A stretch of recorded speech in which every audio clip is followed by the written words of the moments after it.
Mano kelionės tikslas yra pirmiausia sudalyvauti Goro provincijoje mūsų vadovaujamos PRT pasikeitimo ceremonijoje. Taip pat, naudodamasis tą progą, aplankysiu karius, kurie tarnauja Kabule, Herate ir mūsų specialiąsias pajėgas Kandahare. Iš tiesų, ši misija yra atliekama pakankamai sėkmingai. Mes turime pakankamai didelę sėkmę treniruojant ir rengiant Afganistano nacionalinę kariuomenę. Taip pat aš matau progresą rengiant Afganistano nacionalinę policiją.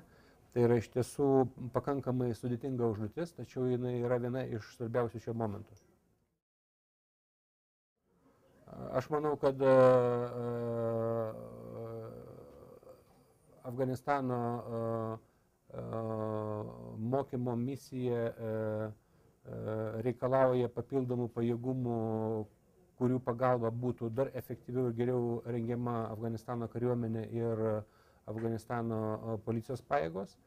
Ir suprasdamas tą pakankamai svarbią misiją, Lietuva priėmė sprendimą atsiųsti į Goro provinciją policijos rengimo grupę ir į Heratą planuojama nuo sekančių metų pradžios siųsti